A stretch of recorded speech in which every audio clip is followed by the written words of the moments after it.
Do you have a classic Ford that turns heads everywhere it goes? Don't let it just sit there. Let it steal the spotlight. We're looking for Mustangs, F-Series, and vintage Fords ready for their close-up in photo shoots, commercials, and even weddings. Put your classic to work at ClassicFordRentals.com. Just provide the info at the bottom of the page and let your Ford be the star. That's ClassicFordRentals.com. Thinking about launching a podcast but overwhelmed by all the moving parts? At Turnkey Podcast Productions, we take the hassle out of podcasting so you can focus on the talk, not the tech. From concept to launch, guest booking to post-production, we handle everything. Need a strategy to grow your show and turn guests into clients? Yep, we do that too. DIY or done for you, we've got the solution that fits. Whether you're just getting started or ready to scale, Turnkey is your behind-the-scenes podcast team. Turnkey Podcast Productions. Your voice, your message, fully produced. Learn more at turnkeypodcast.com/contact. That's turnkeypodcast.com/contact. Next on this episode of The Nice Guys on Business. Blockchains then, I think, will be the rails for this new type of economies where I believe we'll have a faster 1 billion agents adopting blockchain transactions, all of this at internet scale than 1 billion humans. Just because agents, people will very soon think about them like an Uber, like a self-driving Uber, but just for productivity. And you'll think, can I buy an agent and it makes money for me? Like not only doing jobs for me, I want, while I'm doing something else, I'm maybe wandering with the family or visiting some other place, I want this agent to produce some money for me and invest it and then do some other things. And the moment this starts, it's of course a kind of arms race for everyone to buy more agents, because that's the asset that becomes more valuable than almost any other asset. If my calculations are correct, when this baby hits 88 miles per hour, you're going to see the Nice Guys on Business podcast. Go from where you are now to where you could be. Get expert tips to grow your business, to be more productive and more efficient, whether you're trying to build influence, grow your community, or make it rain. Best-selling author of Nice Guys Finish First, Doug Sandler, can lead the way. The Nice Guys on Business is produced by Turnkey Podcast Productions. Now, here's your host, Doug Sandler. Okay, Nice Guy community, welcome to the show today. This is exciting. Benjamin Minkiw, he is the founder and CEO of X Money and Multiverse X, one of the world's most advanced blockchain ecosystems. Now, I know that may be already too deep for many of those of you that are listening, and it may be too deep for me, but I'm going to simple this today for everybody. And Benjamin has assured me that he will keep it at a level where we will all be able to follow along and understand. You can understand this from dropping out of an MBA to leading partnerships with Amazon Web Services, Google Cloud, and national governments. He spent the last decade at the forefront of blockchain and AI. And today we talked to him about how to build global teams, why hiring smarter people is key, and what's the greatest shift in wealth, and what that means to the entrepreneurial community. Benjamin, I'm excited to chat with you. Welcome to the Nice Guys on Business podcast. Doug, it's a really great pleasure to be here.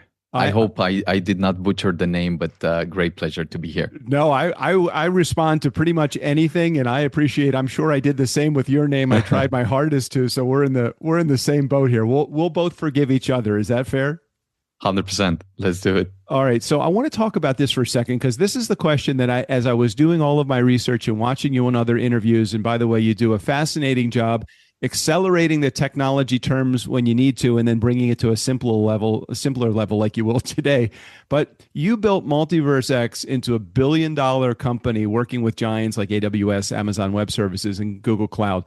For someone that started in Romania, and which is where I'm connecting with you today, with just an idea, how did you turn that idea or that vision into reality? Because many entrepreneurs in my community are like, I have a great idea, but how do I actually make this thing come to life? So talk about that for a moment.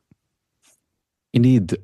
So I initially stumbled into this blockchain idea very, very early. That was probably 2012, 2013.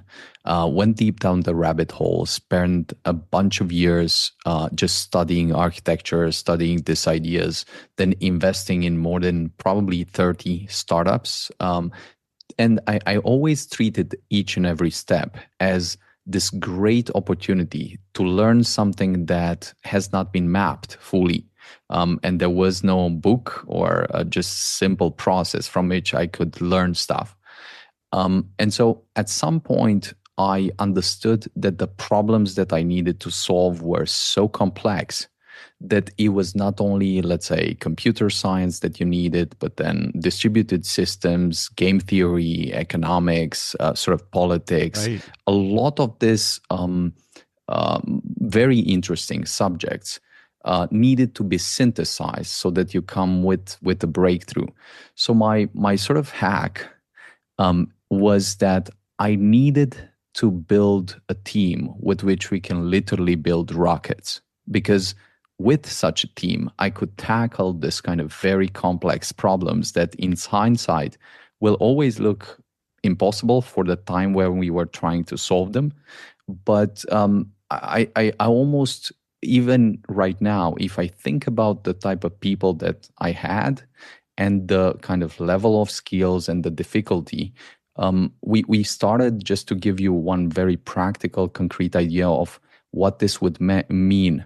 So we, together with my brother, we brought together probably something like 8 or 10 of the most brilliant people we knew and gave them a challenge that was near impossible at some point, at that point. And that had several, let's say, branches, a branch in, for instance, consensus, a branch in cryptography, a branch in, and that together formed the bulk of the difficult problem that we tried to solve. And then we wanted to see which of those people had the type of mind that under great pressure, very limited time, could find very difficult solutions in a way where no one could guide you, no one could give you the solution, and you would just sit with maybe blackboards of math, discussing with some other people. And this was maybe the first 1 or 2 months. It looked more like a very deep research problem that culminated in the paper, the breakthrough that we formalized. But then it took the way of the prototype and building the code, which was a different type of hell.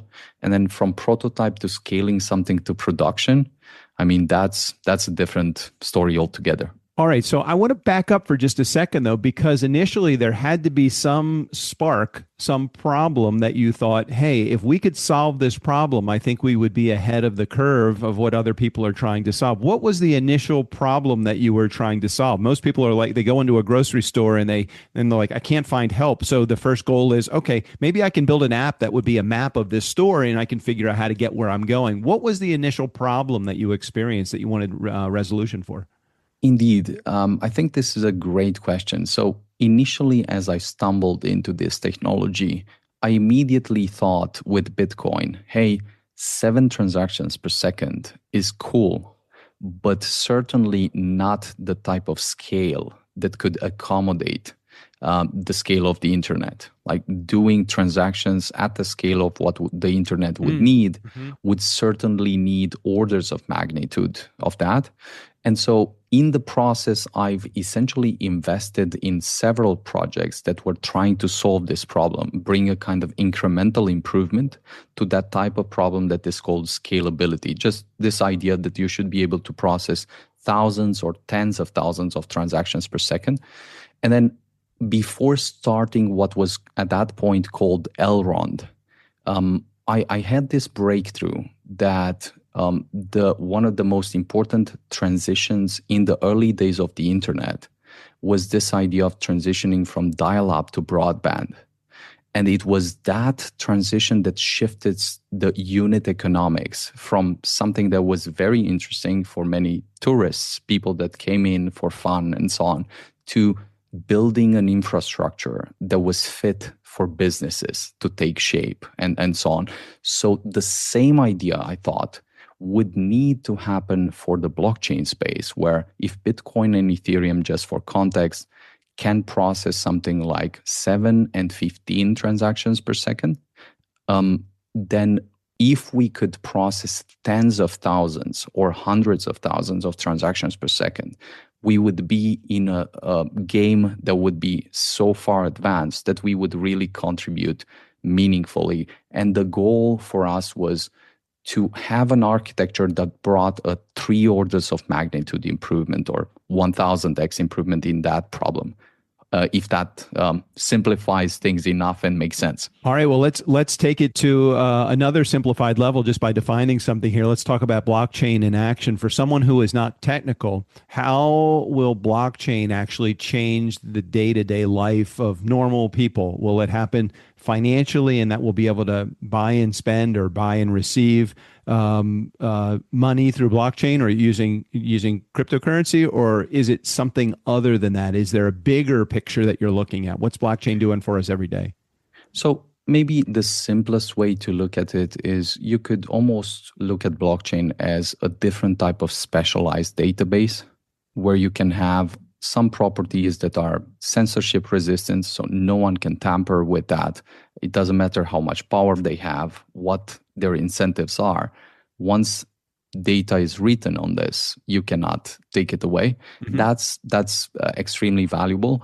Then you can look at it as this ledger for money. So given that it has this property, whoever transfers money and so on, the idea that you can solve the double spending problem so that no money can be double spent, that is a very, very important and very, very valuable problem for the money supply and for the database, if you think about it, because everything we have when we discuss about money is stored into some type of database that usually is very old-fashioned with some bugs, problems, and so on.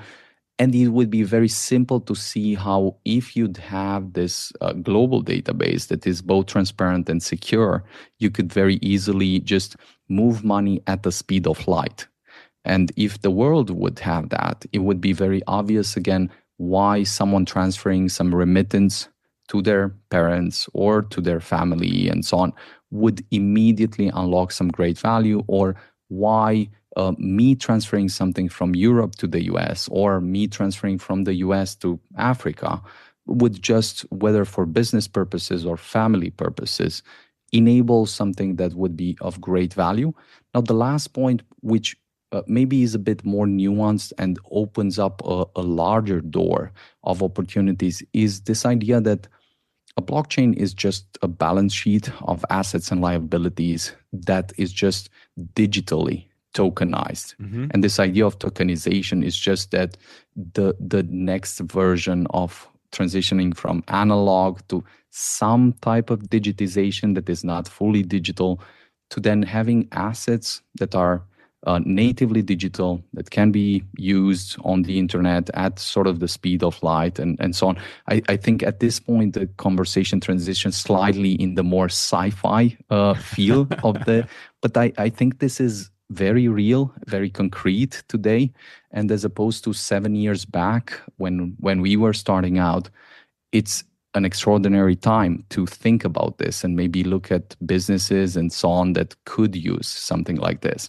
Right now, we're at the intersection of two pieces of tech, or two parts of technology that are incredible. Blockchain is one of them, and AI is the second. And I know you're working hand in hand with both of them to really cooperate and collaborate together. How does AI, how does that get incorporated into blockchain, and where do you believe it's more than just a tool? Because there's so much power in AI and blockchain together. So talk about that for a moment. So I think it's very simple, for instance, to look at blockchains and say, hey, for whatever blockchains provide, humans have already had some type of tool or technology that solved that use case or function. So if you say, hey, this is a better version of money or keeping track of money or just exchanging money, usually people will say, yeah, but I have money. What's wrong with my money? I don't want a new Right. money and Right. so on, which is fair. It's only usually when your money doesn't work, when you're in a country with great inflation, where maybe your government has taken your money away or has frozen your accounts or whatever, when this idea becomes much more tangible and less philosophical. But the point with AI is it's precisely when you think about blockchain as the final substrate for AI that it finally clicks completely. Because if you think about it, cryptocurrency is actually the currency for AI. Blockchain is just a substrate through which you can make transactions that are transparent, verifiable at the speed of light. And who will do that? Well, AI, clearly. On everything that we're having right now with agents, just imagine that your agent is one or two levels above what it is right now. You don't need to assume many years. Like 6 months from now, your agent is essentially is your assistant that knows some of the things you love, knows what your job is, knows what to buy for you every month. And then it has some wallet with money through which it does this. And you can at any point in time verify it, make sure that it cannot lie to you, it cannot hide some of the things, because whenever this type of agents or AI tools start to become very powerful, like increasingly powerful, you want to make sure that the database that tracks them, that verifies them, that authenticates what's happening with them cannot be counterfeited. Because if that can be counterfeited, then a kind of malicious AI would immediately not only trick you, but edit the data so that the footprints would not tell your like whatever it's doing and cooking and so on. What's interesting is you turn on any news channel and you hear about companies like Microsoft and Meta outbidding each other to the tune of $250 million to bring on a powerful brain into their organization. So when they are all in with AI, you got to know it's going somewhere. How excited does that make you as someone that is at the foundation of all of this? How does that make you feel about the potential future for where organizations like yours are going? Not only just from a success perspective, but from a technology perspective. It's got to be exciting for you and your team. 100%. So I would say that to finally see some of this come to life, when you're not this mad person in the desert thinking that, hey, this will happen and speaking that it will happen, but finally seeing the biggest country in the world, the most important country in the world, the US, with like the president, the administration, the regulatory structure, the market structure, adopting this type of technologies as their life would depend on it. That signals something very, very interesting. And so I almost think that in some sense, the way the US, China, and some of these other countries are treating this moment, it's almost like we have another moon landing moment where there's a tacit, subtle arms race that is happening because people understand that the moon landing is, let's say, the gracious version of framing it, but maybe the nuclear moment, the Manhattan Project, is the more dangerous, capturing a colorful way of putting it, because AI can be this almost final invention where whoever gets it is so powerful that they have a weapon to wield unlike any other, like stronger than nuclear bombs and so on. And then if you look at the benefits of that, there's also possibilities to cure many of the most like worst diseases you could think about, improve lives for people all around the world, bring a different level of abundance and so on. So I think for me, it's very clear that it can be both. I'm very hopeful that as we've done in the past as humanity, we'll navigate and lean more into the resourcefulness that humans have shown throughout the time. And I also believe that it's important that the right kind of powers achieve this kind of almost superior position first, because at the end of the day, you don't want communism to have a better weapon against you, especially when what you have to choose here is between communism and freedom and so on. So that's just maybe a bit of a colorful. Well, you made a good leap, though. That's a good line that you have drawn in between not only what you're doing in today's technology, but between politics, between democracy and communism. While this is not a political show at all, it certainly does help you understand a little bit more about the line that you have drawn. I'm really curious. You spent some time with studying for an MBA, and then you decided obviously that wasn't the right direction for you to go in. Talk to those that are in our community that either might be in an MBA program right now and trying to figure out what am I getting out of this and how will this best serve my entrepreneurial journey, or maybe just share a little bit of your true life experience about how real life provided something that an MBA couldn't.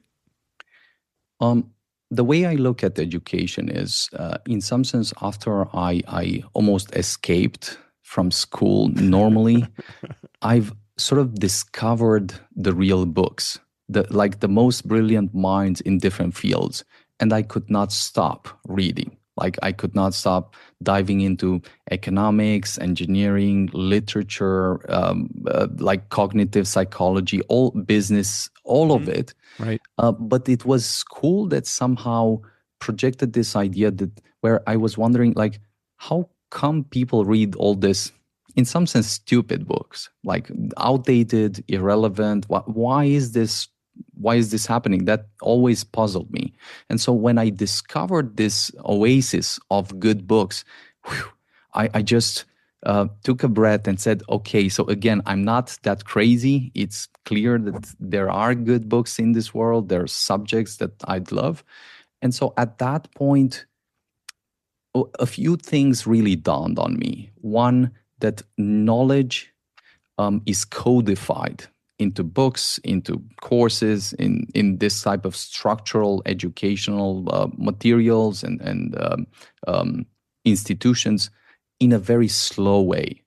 And in fact, if you want to go at the cutting edge of what's happening today, unfortunately, the university is not the place where you'll get right. that information. In fact, in the university, you'll get something that was maybe in fashion 10 years ago or 5 years ago or whatever.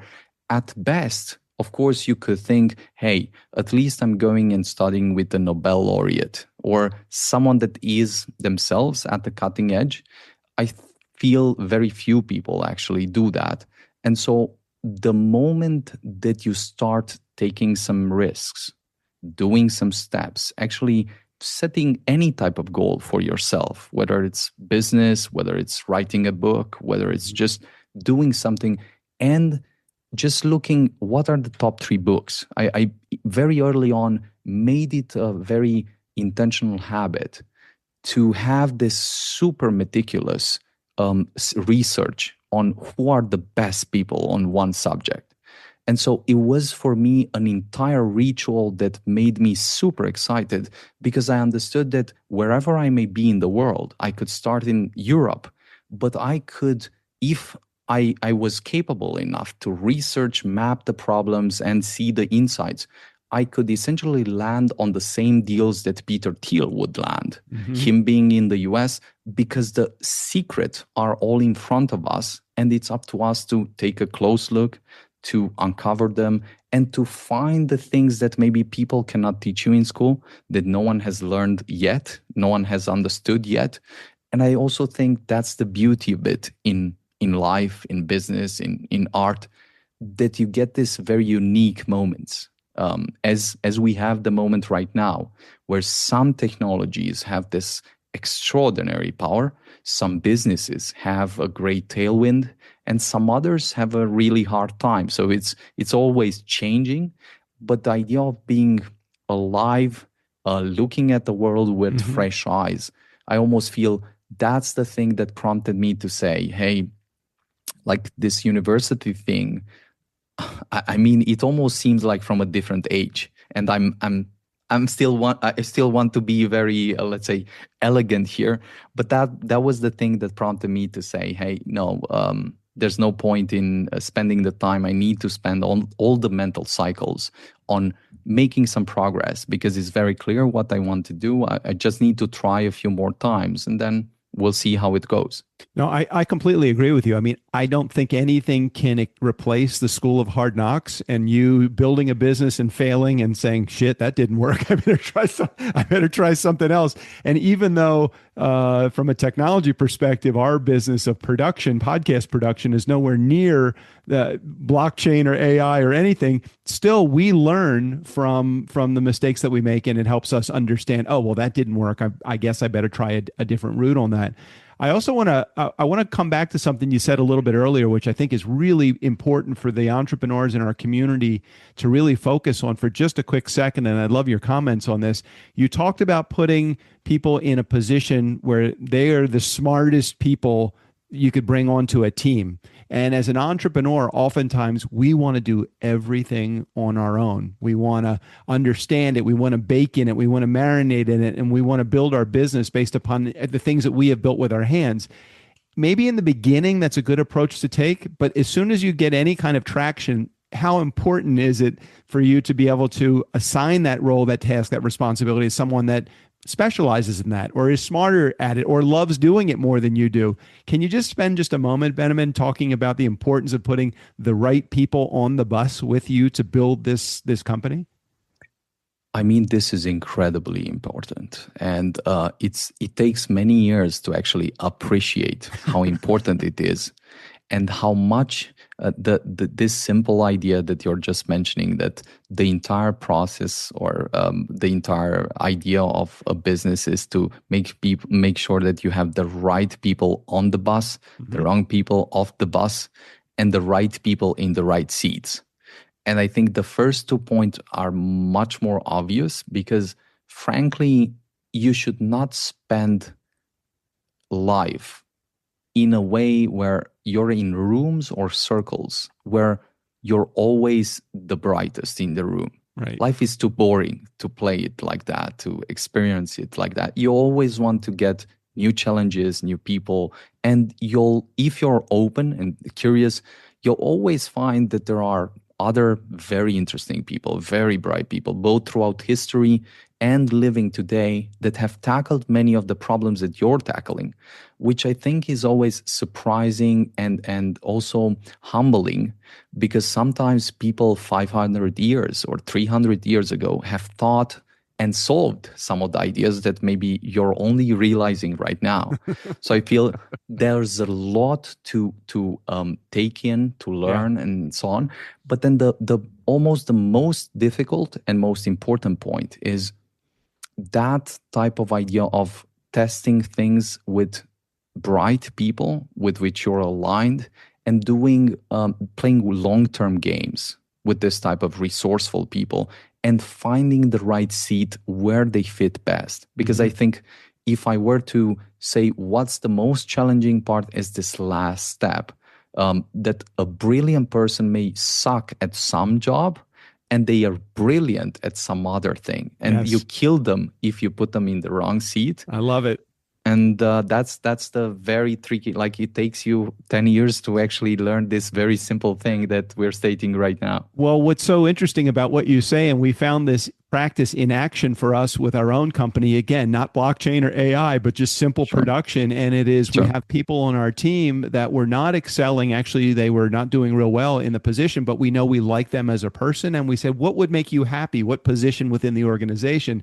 When you let people pick where they go, where they feel like they could gravitate towards and be the best and deliver the most, they excel 10x than you telling them where they need to sit on that bus. So I love the analogy of not only putting the right people on the bus, getting the wrong people off the bus, but then putting the right people that are on the bus in the right seats on the bus too.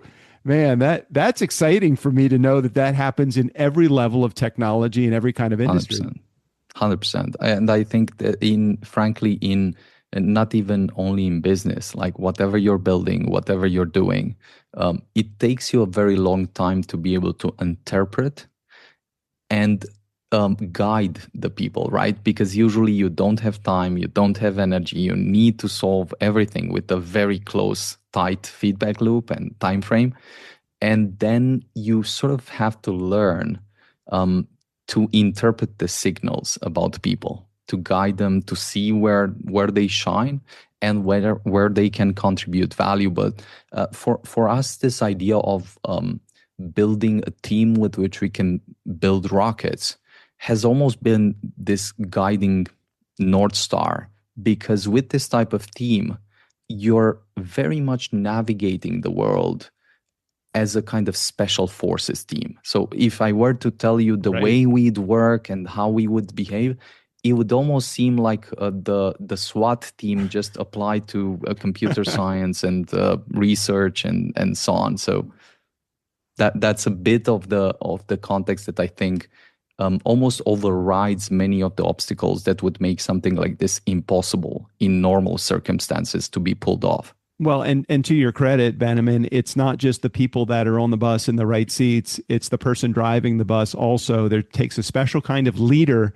to be able to direct people that don't necessarily know where they need to fit on the team. So hats off to you for and your brother for putting that team together, my friend.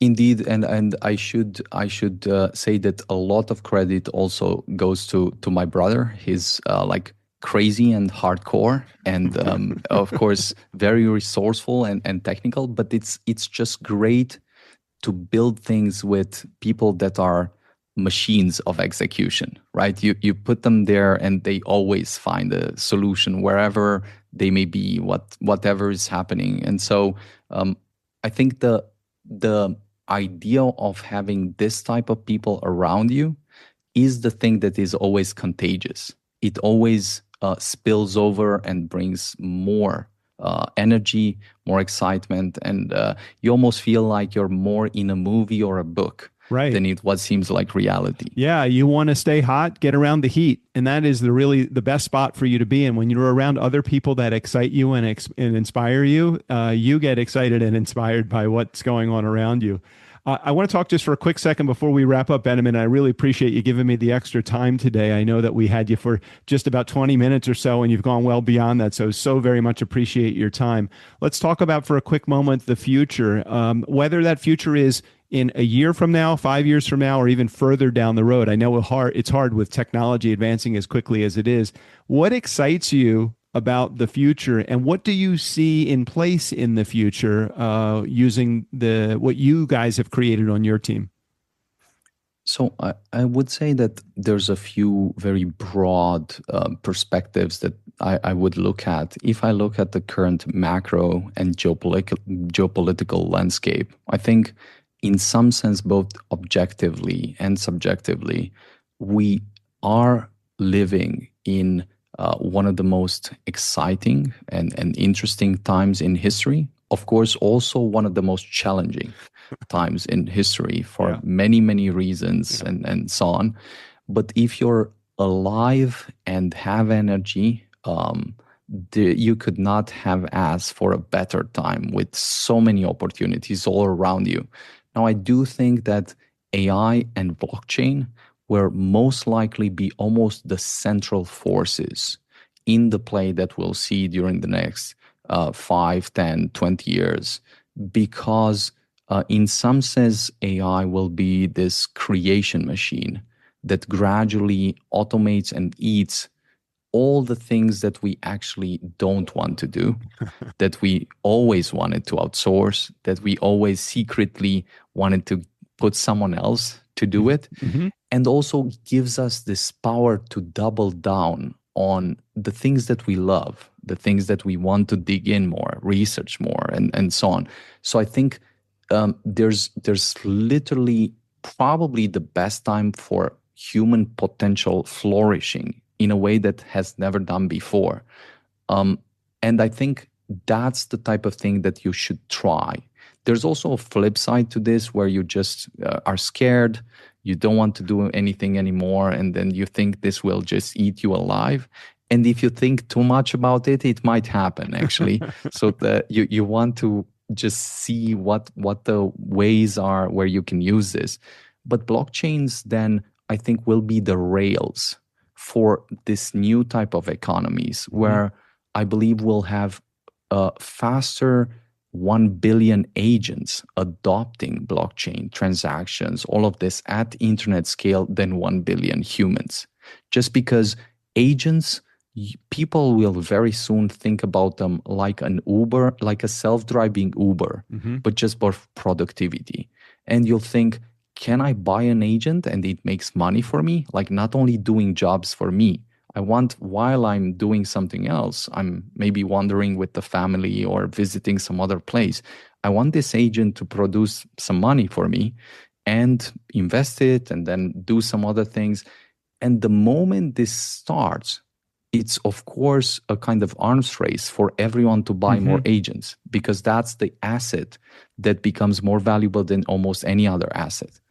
And so with blockchain and AI, I think the things that we've built, in some sense, we have one of the biggest upgrades now since Genesis, since 7 years ago. We call that Supernova.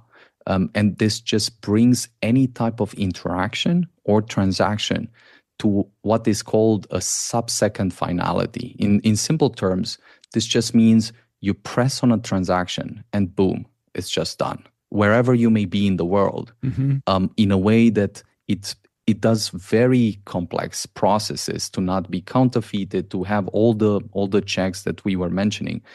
But we've reached that point where we are now about to unveil this to the world. And even more important, I think, in some sense, being in the US and doing this is almost one of the greatest gifts, because you can just do things better, faster. A lot more people are just thinking about these things and you're not alone.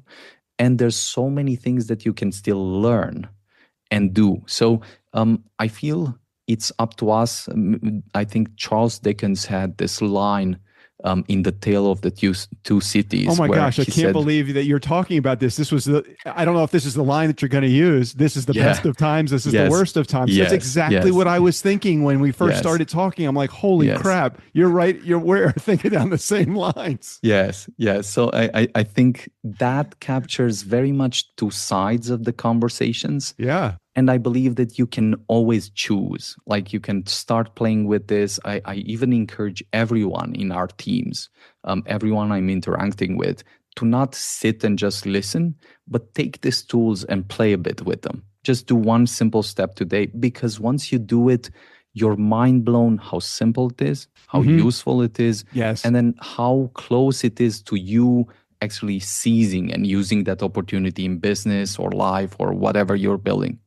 I kept thinking, as you were saying, this is the best of times, the worst of times, where I said that, and Tale of Two Cities. And I kept thinking, you mentioned productivity and efficiency, out the roof, completely productive, efficient. You can let your agent do this as you're doing something else, and your agent can be making you money. And I keep thinking, man, the shadow side to that is we're either going to create the laziest society ever, or we're going to create the most ambitious society ever, or maybe it's a combination of both of those things, because ambitious people tend to stay ambitious, lazy people tend to stay lazy. No matter what, I think we're going to still have the duality of what could happen in a blockchain and AI focused future that we're about to encounter. I love it, and I appreciate you saying that. Is there anything that I'm missing to ask you, Benjamin? This has been so enlightening and such a great conversation. I've really enjoyed having it. What should I be asking you that I'm not asking you, or that we should tell our listening audience? I think the simplest way maybe that people think about when it comes to the blockchains, they think about crypto. And then if they were to play with something, I almost find that the magic moment in their minds is when they buy a very small fraction to experiment with something. And then a light bulb comes up, and then they say, actually this doesn't sound so crazy. Actually, it's crazy that it works and it's live and so on. So I would almost encourage people to take a look maybe at Multiverse X and play a bit with some of the things, because those speak to you in a very, very different way. That's maybe the simplest step that then once you take a look, you'll 100% have some other questions. So you can find us. We'd love to share other ideas and so on. But I could not be more excited from this standpoint. And I do think that we're still very early. So the things that we hoped 7 years ago are now happening. But if you think about it, I still don't think that we're more than 1 to 2-3% of what this is going to become. So to be so early and see the opportunity, I mean, that's the type of thing that you want to experiment with and see where it goes. Agreed. And I had a chance to go to Benemin's website, Nice Guy Community, and I'll put a link in the show notes to multiversex.com so you guys can have a chance to check it out. Also, don't get overwhelmed. Like Benemin said, take a simple step. Just check it out. Do the things that he's recommending today. Extremely wise, great words, and thank you for dumbing it down for me, Benemin, and keeping it real for my community. Appreciate the humbleness, though. My pleasure. Thanks for being here, and thanks for being on the show today. Thank you very much. It was a great pleasure. Hey, Nice Guy Community, never underestimate the power of nice or the power of the future. Special thanks to Benemin. All of his information, including access to his website, will be right there in the show notes. Steve O'Brien, go ahead and take us out of here. For the Nice Guys on Business, I'm Steve O'Brien. Seriously, it'll only hurt for a minute. Or two. 10 tops.